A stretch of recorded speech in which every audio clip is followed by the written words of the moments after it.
Hello. Good morning. How are you? I'm well. I'm well. Nice to see you. Likewise, likewise. There's quite a lot of questions in people's minds about what's going on and what is going to happen with this virus, and in particular with our economy. And I thought, uh, interesting way to answer some of those questions for myself and for some of those people would be to have a conversation with you and get a sense of what you're thinking.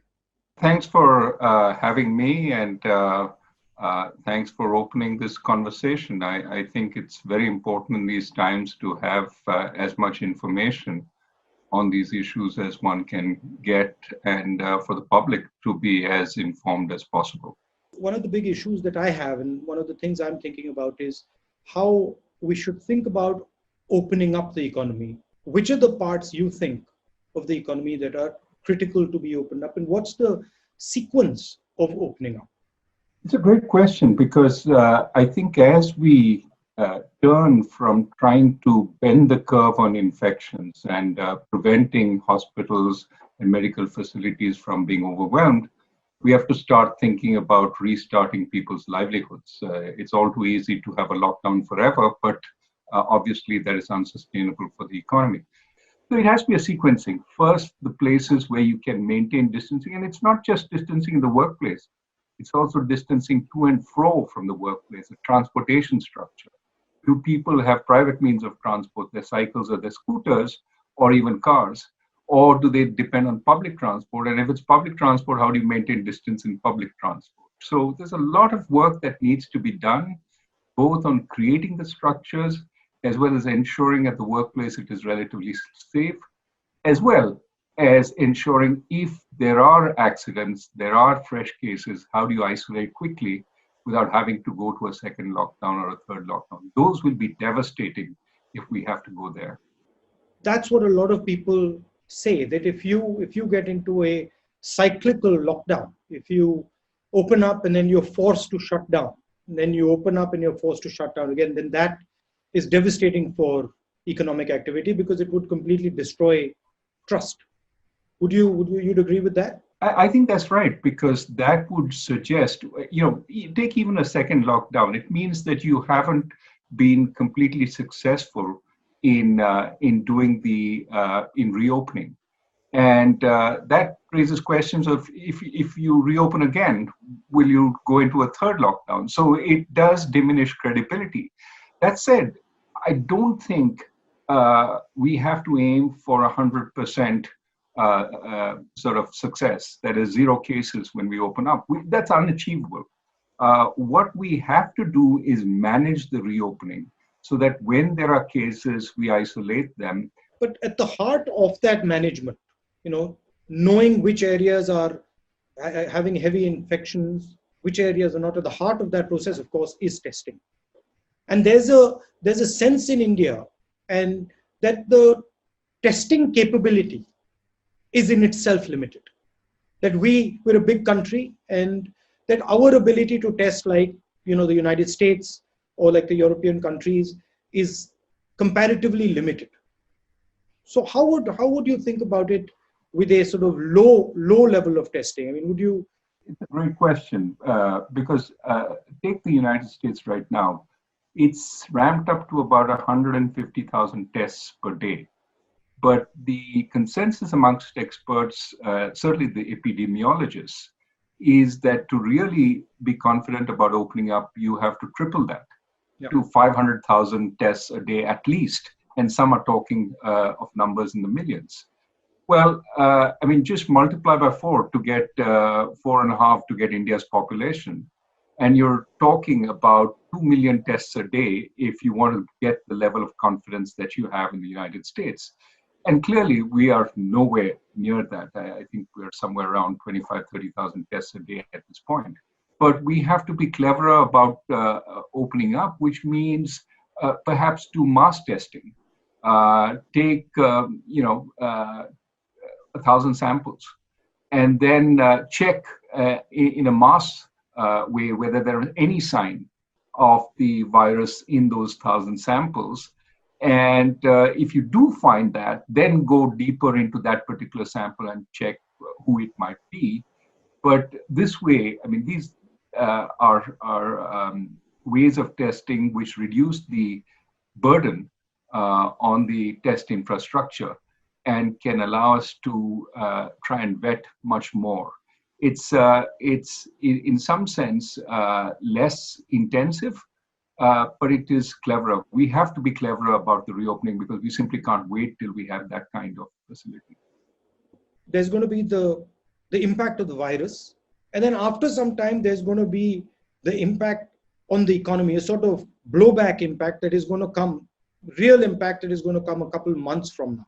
How do you sort of make the balance between fighting the virus right now and fighting the consequences of the virus 3 or 4 months down the line?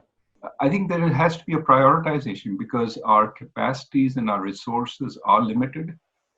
Certainly our financial, fiscal resources are more limited than the West. So what we need to do is decide, how do we keep this economy together so that when we reopen up, it's sort of able to walk off the sick bed and not be impaired at that point. So most immediately, I think keep people well and alive. Food is extremely important.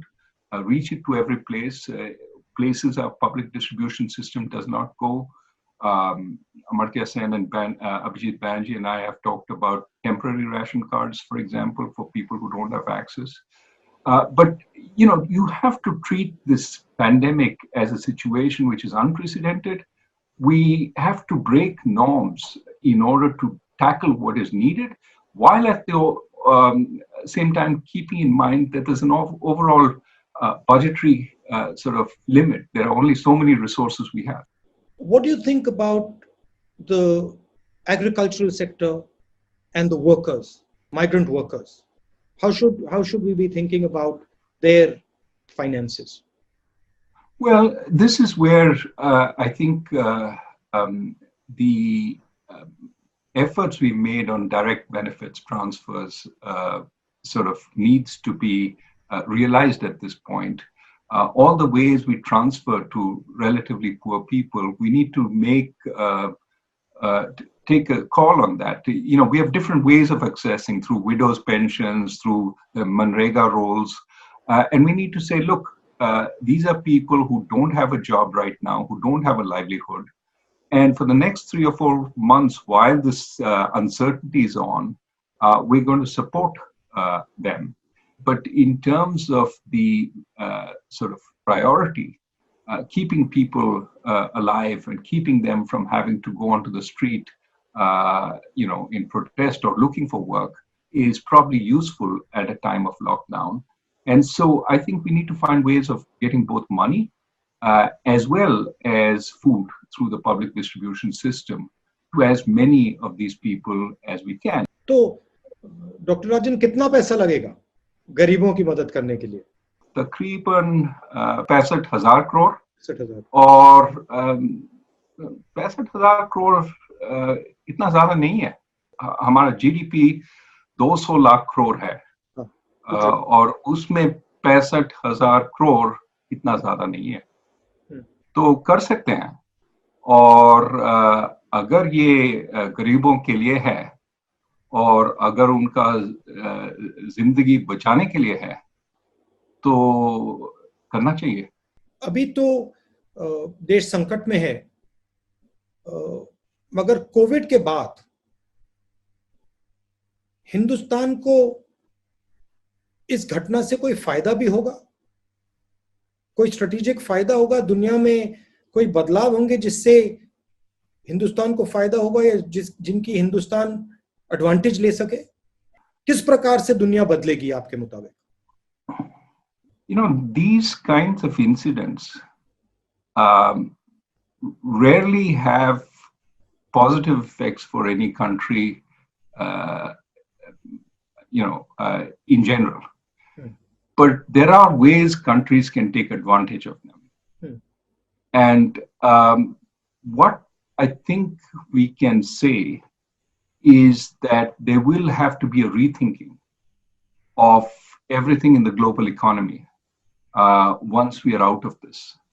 If there is opportunity for India, it is in shaping that dialogue, in being more of a leader in that dialogue, because it is not one of the two big warring parties, but is a big enough country to hear its voice, to have its voice heard in the global economy.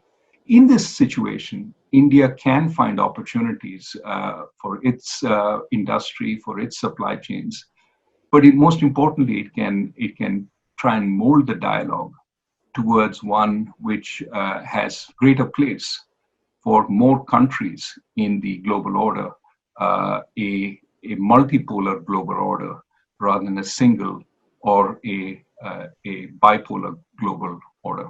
Don't you think there's a crisis of centralization? That there is too much centralization of power taking place, and the conversations are stopping. I mean, I think it would conversations would help a lot of these problems that you're talking about, but it sort of breaks down for some reason. I do believe that decentralization is important both for bringing more local information to work, something we talked about earlier, but also about giving empowerment to the people. What you see across the world is a great sense of disempowerment. Decisions are being made elsewhere, not by me. Yeah. I have a vote, but that elects somebody in a far off place. My local sort of panchayat or state government has less power. They don't feel they can, alter anything, and so they become prey to a different set of force. I would ask you the same question. I mean, do you see this whole, Panchayati Raj, which Rajiv Gandhi, your father brought back?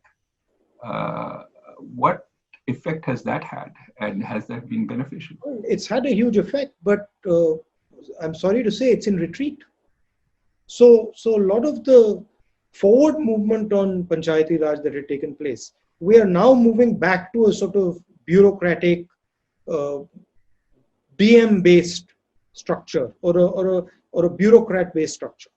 And if you look at the southern states, they are doing a better job because they are actually more decentralized. And the northern states are centralizing power, and they're taking away power from the panchayats and the sort of grassroots organization. The closer decisions are taken to people, the more ability they have to keep a check on those decisions. So I think it's an experiment worth doing. But what do you think is causing this at a global level? Why do you think we are having this sort of massive centralization and stopping a conversation? What do you think there's a central cause, or do you think there are a number of? I do think there is a cause, and I think it is the global markets, right? There is a sense that if markets globalize, market participants, firms, for example, want to see the same rules everywhere.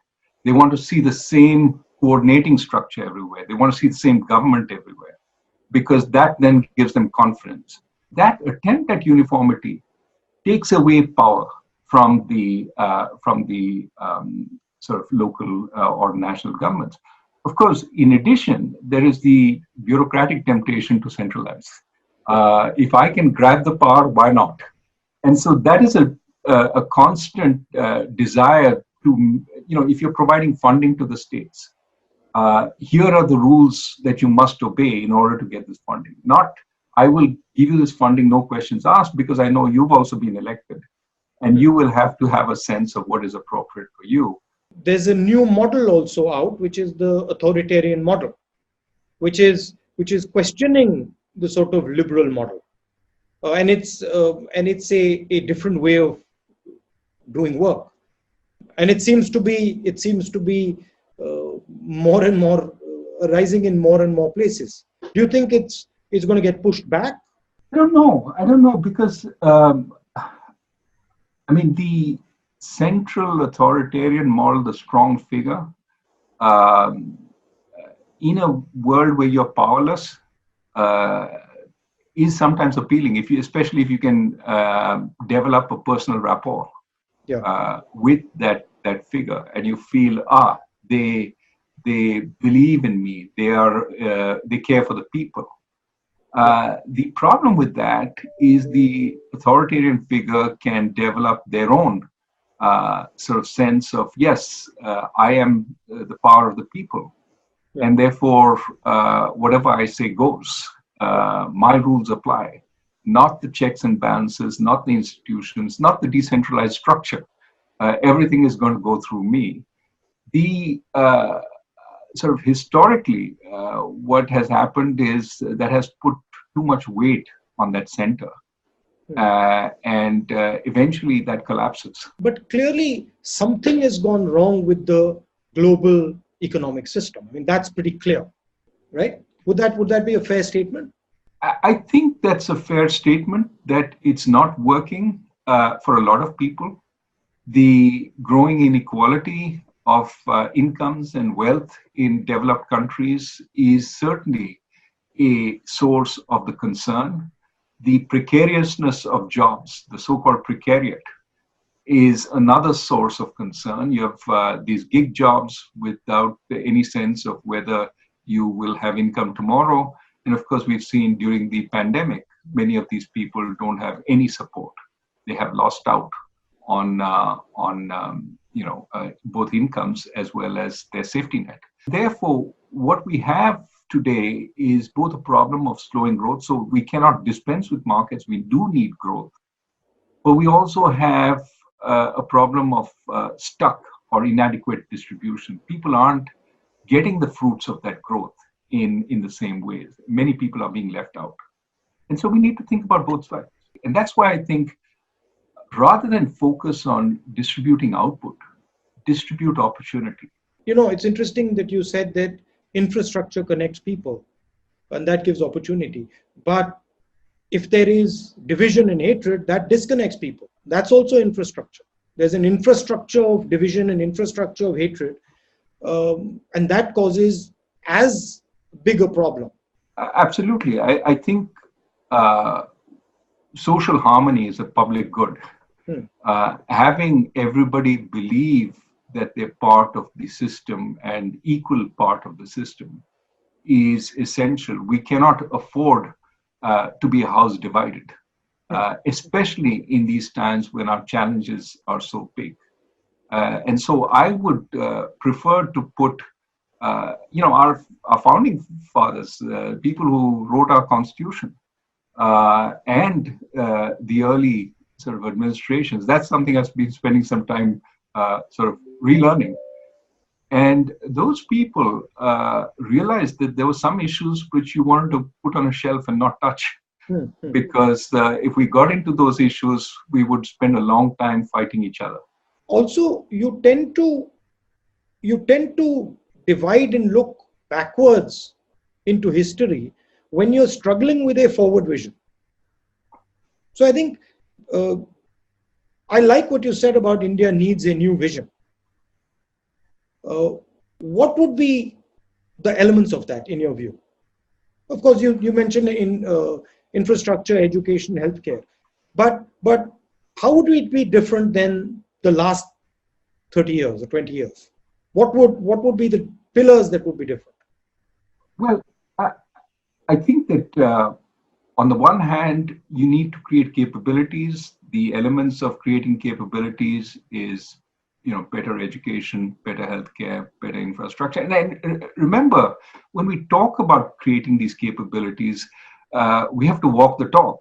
But we also, make no mistake, need to rethink what our industrial and market system looks like. We still have the remnants of the old license permit Raj.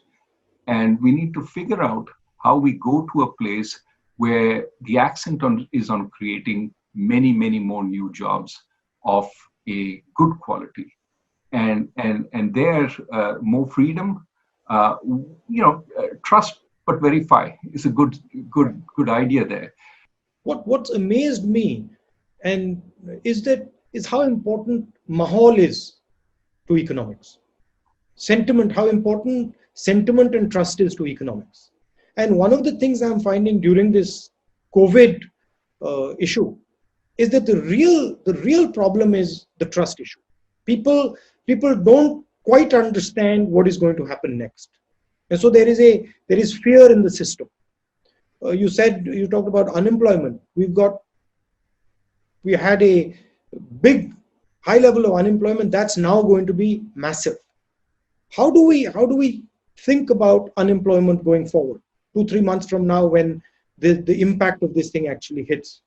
Well, the numbers are really worrying, right? If you look at CMI and says that, virtually 100 million more people have been put out of work as a result of this COVID. 50 million through unemployment, 60 million through leaving the labor force. Now, you can dispute what the particular survey does or says, but this is the only data we have. And the numbers are just mind-boggling. I think, again, this says we need to open up in a measured way, but as fast as possible, so that people start having jobs, because we don't have the capacity to support people across the spectrum for too long. And being a poor country, a relatively poor country, people start out with significantly lower reserves. But let me throw the question back at you. We see a lot of measures in the United States as well as Europe based on the kind of realities on the ground.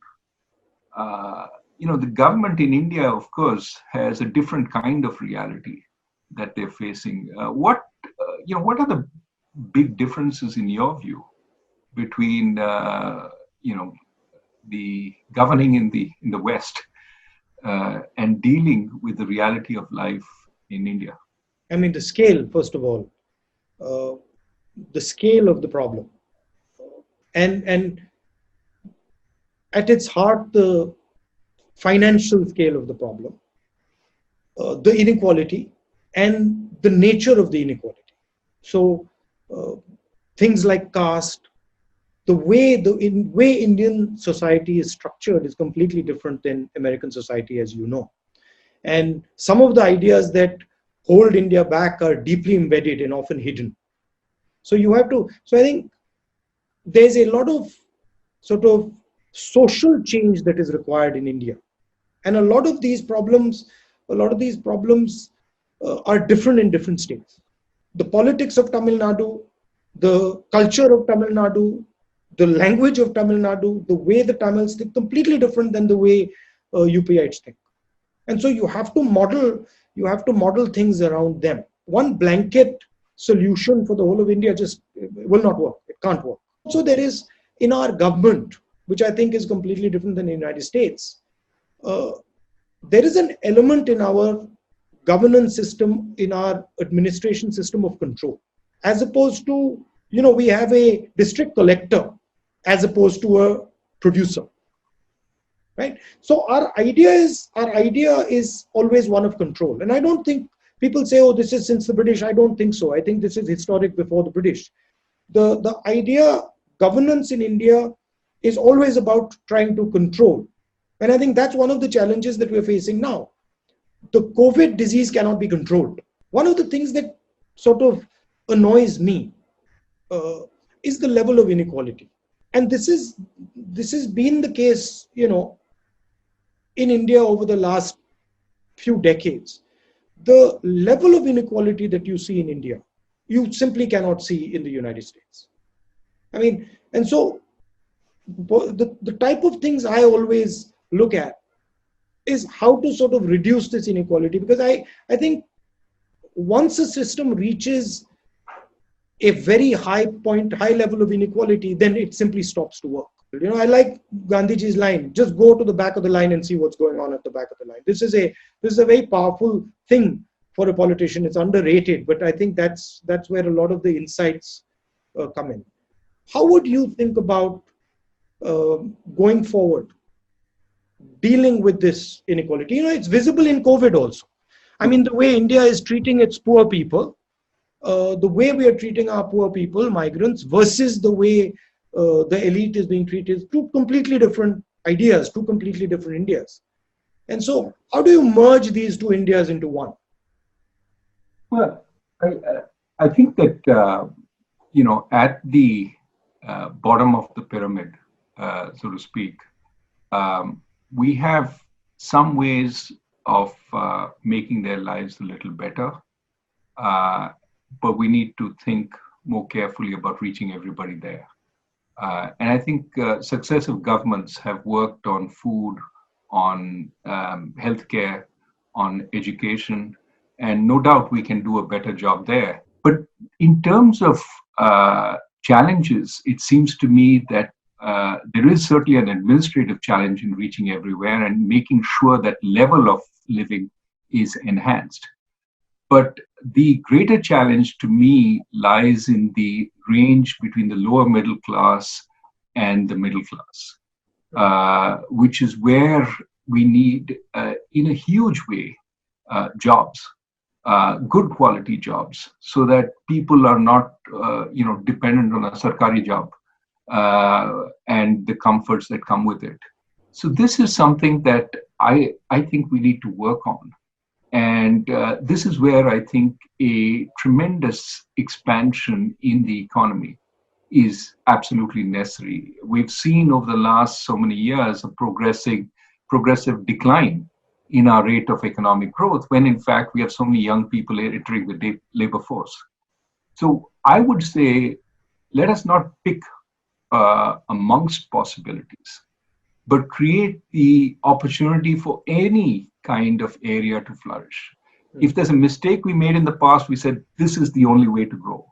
And think of what, one of the most successful areas we've grown in software and outsourcing services. Who would have thought that that would be India's strength? And it just emerged. And some people even argue that it emerged only because the government didn't pay attention to it. Now, I'm not in that camp, but we need to allow for any possibility and let the enterprise of our people take a step. Well, thank you. Thank you, Dr. Rajan. Thank you very much. It was a pleasure talking to you. And you're safe? I'm safe.